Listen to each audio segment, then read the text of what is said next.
Jangan lupa ikuti terus channel Sechan untuk mendapatkan informasi terkini mengenai kesehatan dan kecantikan.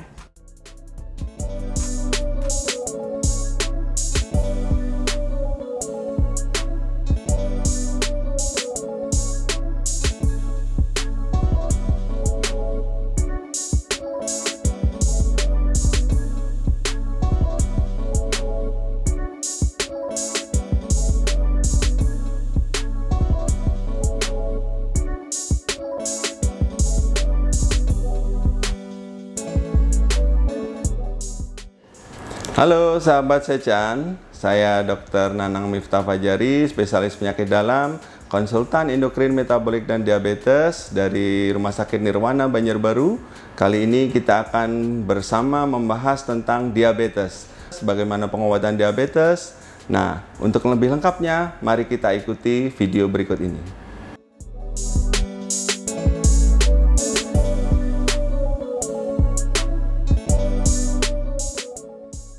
Sahabat Sechan, pengobatan diabetes pada umumnya kita harus memahami dan mengetahui bahwa ada 4 pilar pengobatan dalam pengobatan diabetes. Yang pertama adalah bagaimana kita harus disiplin dalam hal diet, dalam hal pengaturan makanan. Apa yang dimaksud pengaturan makanan di sini? Kita harus disiplin dalam hal menjaga porsi makan yang sahabat sekalian konsumsi dalam sehari-hari. Boleh makan sehari tetap 3 kali, tetapi yang menjadi poin di sini adalah karbohidratnya harus dikurangi. Karbohidrat yang dimaksud adalah bahan makanan pokok, baik itu nasi, roti, beras merah, maupun pengganti nasi yang lain. Jadi harus dihitung benar-benar berapa kalori yang dibutuhkan oleh pasien. Bagaimana cara menghitungnya? Nah, nanti sahabat sekalian datang atau berkonsultasi ke dokter masing-masing atau bisa ke ahli gizi. Nanti akan dihitung secara tepat berapa kebutuhan kalori untuk diet penderita diabetes mellitus. Karena tidak bisa sembarangan. Kemudian yang berikutnya apa? Hindari masakan, makanan, atau minuman yang berasa manis. Karena manis dari gula maupun dari sukrosa itu juga akan bisa memberi kontribusi terhadap tingginya kadar gula darah dan mengganggu pada pengobatan diabetes. Berikutnya apa? Berikutnya kita harus pahami bahwa porsinya tetap teratur. Jadi tetap makan sehari 3 kali, hanya yang dikurangi adalah porsinya atau jumlah karbohidratnya. Jadi harus tepat dalam hal jumlahnya, tepat dalam hal jenisnya, dan tepat dalam hal jam pemberian makanannya. Itu dalam konteks pilar pertama, diet. Yang kedua apa? Pilar yang kedua dalam pengobatan diabetes adalah olahraga atau aktivitas fisik. Beda nggak olahraga sama aktivitas fisik? Beda. Aktivitas fisik adalah suatu bentuk kegiatan olah tubuh kita atau manusia, tetapi tidak terstruktur. Saya contohkan adalah menyapu, mengepel lantai, kemudian mencuci mobil, bersepeda, itu namanya aktivitas fisik. Berbeda dengan olahraga. Nah, yang dimaksud pilar pengobatan di sini adalah olahraga. Jadi kegiatan fisik yang terstruktur, kemudian bertujuan dan mempunyai efek terhadap pengobatan diabetes. Jadi olahraga apa yang dimaksud? Nah, kita lihat dari segi timingnya atau durasi waktunya. Diharapkan penderita diabetes melakukan aktivitas olahraga 150 menit per minggu. Nah, dari 150 menit per minggu ini bisa dibagi. Misalkan kalau dibagi 7, ya kurang lebih rata-rata antara 20 sampai 30 menit per hari. Kemudian jenis olahraganya apa? Jenis olahraganya adalah jenis olahraga yang bersifat aerobik. Artinya apa? Jenis olahraga yang banyak mengkonsumsi oksigen. Contohnya adalah berjalan kaki, berenang, bersepeda, kemudian berlari. Nah, itu diperbolehkan untuk olahraga pada penderita diabetes. Olahraga yang sebaiknya dihindari yang bagaimana? Olahraga yang bersifat kompetitif. Jadi olahraga yang ada lawannya. Nah, itu sebaiknya dihindari. Contohnya bulu tangkis, tenis, basket. Nah, itu sebaiknya dihindari. Karena kalau ada lawannya, otomatis jantung tuh akan terpacu untuk mengalahkan lawan. Nah, ini akan berbahaya pada kenaikan pada detik atau detak jantung si pasien pada saat berolahraga, akan berakibat fatal nanti ya. Alih-alih kita ingin mendapatkan olahraga yang baik, malah justru akan menimbulkan komplikasi atau masalah di kemudian hari akibat jantungnya berdetak lebih kencang karena bersifat kompetitif. Nah, berikutnya adalah olahraga ini harus teratur, jadi tidak bisa misalkan cuman 3 minggu aja, 4 minggu aja, jadi harus continue teratur. Itu pilar yang kedua. Pilar yang ketiga baru obat. Obat yang dimaksud ini bisa obat oral atau injeksi. Obat oral banyak macamnya, jadi bisa golongan sulfonylurea, metformin, golongan akarbose, golongan yang terbaru nih, obat-obat yang baru, golongan DPP-4 inhibitor, golongan SGLT2 inhibitor, semua bisa diberikan kepada pasien tergantung pada kondisi dari pasien tersebut. Nah, siapa yang memilihkan obat nanti? Dokter yang lebih tahu kondisi dari bapak-bapak, ibu-ibu sekalian. Nah, selain obat, ada juga opsi berikutnya adalah injeksi. Injeksi ini bisa berupa insulin, bisa berupa obat yang baru, yang jenis yang terbaru, contohnya GLP-1 receptor agonis. Itu bentuk sedianya injeksi. Nah, mana yang terbaik? Semuanya terbaik buat pasien. Apakah itu obat oral, apakah itu obat injeksi, semua pasti untuk manfaat bagi pasien. Jadi dokter yang nanti akan memilihkan apakah pasien perlu insulin atau tidak, apakah cukup pakai obat saja.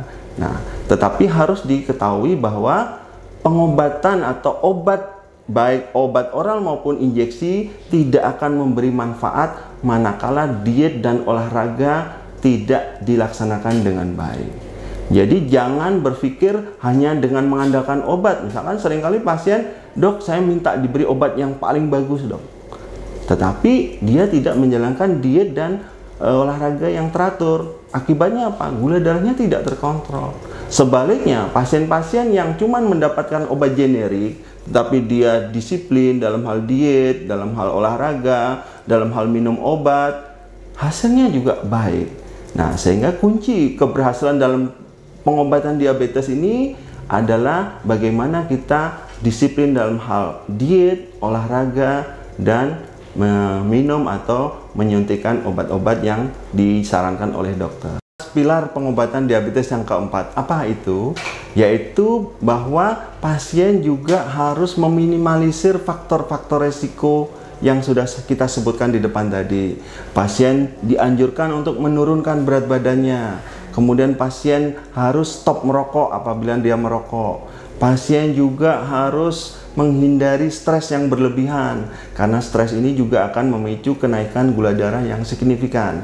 Kemudian apalagi? Nah, support dari keluarga itu penting. Support dari orang-orang di sekitarnya untuk senantiasa memantau, mengingatkan keluarga-keluarga kita supaya patuh dalam hal disiplin dalam hal diet, olahraga, dan minum obat tadi.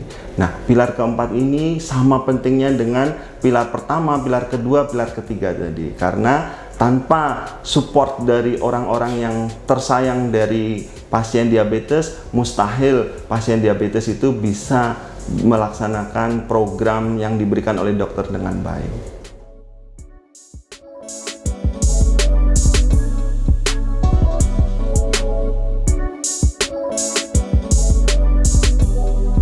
Ya, sahabat Sechan sekalian, pertanyaan apakah pasien diabetes bisa disembuhkan, ini merupakan pertanyaan klasik yang sering diutarakan oleh pasien-pasien saat berkonsultasi kepada dokter. Apakah bisa disembuhkan? Kalau jawabannya adalah tergantung dari tipe diabetesnya tadi. Kalau diabetesnya tipe 1, di mana ditandai oleh kerusakan pankreas yang masif, dan kerusakan pankreas ini menyebabkan pasien itu kekurangan hormon insulin secara absolut, maka sulit sekali pasien itu akan sembuh sempurna. Tetapi ada beberapa pasien yang tipe 2, karena dia disiplin dalam hal makan, menjaga makan, kemudian olahraga, minum obat teratur, kondisi diabetesnya lama-kelamaan juga akan berangsur-angsur membaik. Artinya, kalau gula darahnya bisa kita kendalikan senormal mungkin, secepat mungkin, kerusakan yang terjadi pada pankreas itu bisa segera direcovery oleh tubuh kita. Nah, kalau pasien itu dalam kondisi yang sudah ada komplikasinya, misalkan komplikasi ke mata, ke ginjal, ke jantung, ya sangat mustahil dengan kondisi seperti itu diabetesnya bisa kembali ke normal. Sehingga yang terpenting di sini adalah bagaimana kita bisa menekan kadar gula darah itu mendekati normal. Jadi harus ada kerjasama dengan pasien dan dokternya. Dokter mengarahkan obat yang tepat, pasien menjalankan apa-apa yang disarankan oleh dokter dengan disiplin dan dengan baik. Sehingga tidak mustahil pasien-pasien diabetes itu bisa terkendali dengan normal. Jadi istilah sembuh itu dalam tanda petik. Jadi tergantung dari jenis diabetesnya.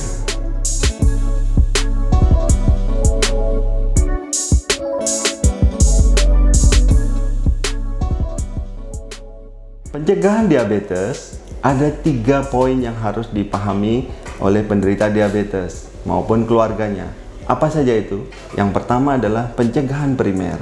Pencegahan primer ini yang dimaksud adalah individu yang belum terkena diabetes tetapi mempunyai faktor resiko seperti kegemukan, hipertensi, dislipidemia, kemudian kurang aktivitas, supaya kita cegah tidak terjadi diabetes.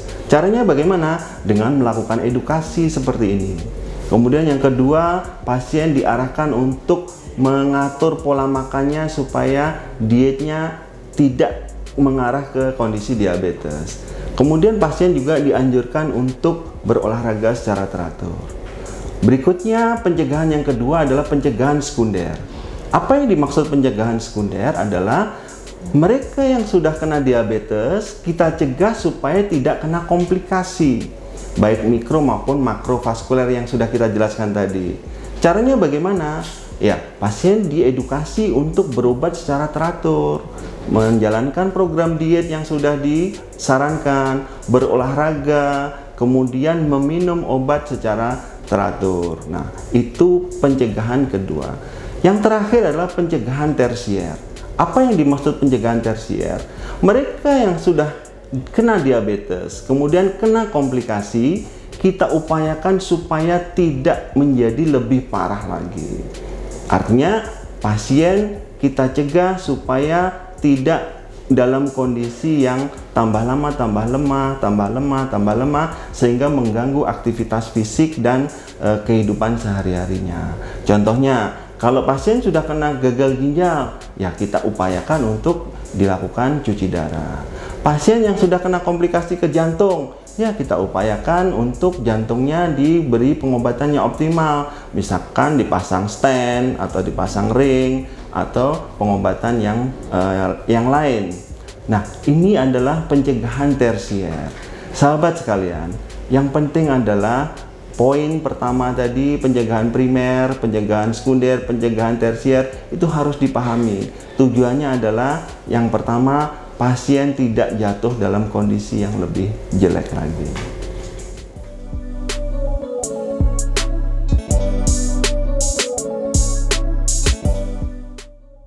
Baik, sahabat Sechan sekalian, pertanyaan kapan seseorang harus ke dokter? Nah, ini dikembalikan ke penderita diabetes itu sendiri. Pada prinsipnya, semua informasi tentang diabetes itu banyak dan beragam. Jadi, sahabat sekalian bisa browsing di internet, melihat di YouTube, kemudian melihat edukasi-edukasi yang lain. Yang penting adalah kita lihat sumber informasinya. apakah dia kompeten memberi informasi tentang diabetes atau tidak. Yang terjadi adalah pasien seringkali ingin mendapatkan pengobatan diabetes secara instan, sehingga dia seringkali tergoda untuk minum obat A yang diklaim katanya bisa mengendalikan diabetes, bahkan menghentikan diabetes, kemudian minum ramuan A, B, C, D. Nah, ini yang berbahaya buat pasien. Sebaiknya bapak-bapak, ibu-ibu sekalian atau sahabat sekalian segera datang ke dokter apabila mendapati kondisi diabetes yang sudah kita bicarakan tadi. Dokter nanti yang akan memilah dan memilih pengobatan yang jelas dan tepat buat bapak-bapak, ibu-ibu sekalian. Dan yang penting adalah jangan sampai kita menunda pengobatan diabetes, karena manakala kita menunda pengobatan diabetes, resiko yang terjadi akan berakibat fatal bagi penderita. Komplikasi yang sudah kita terangkan tadi akan menghantui kepada pasien tadi, ya. Nah, sehingga kapan berobat ke dokter? Apabila sudah didapati kondisi-kondisi diabetes, sedini mungkin teratasi akan bisa mencegah komplikasi di kemudian hari.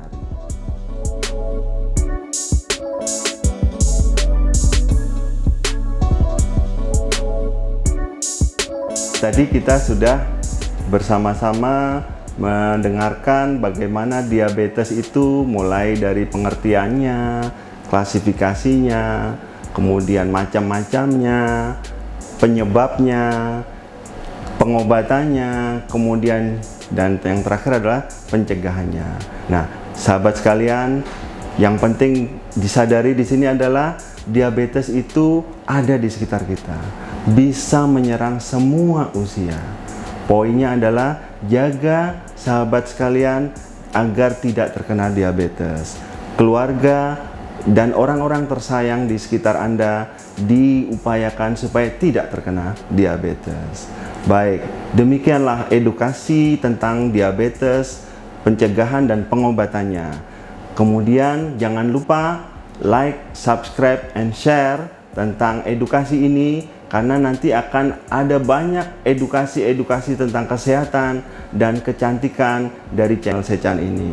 Saya Dr. Nanang Miftah Fajari, spesialis penyakit dalam, konsultan endokrin, metabolik, dan diabetes, mengucapkan semoga sahabat sekalian tetap sehat dan bersemangat dalam menghadapi kehidupan ini.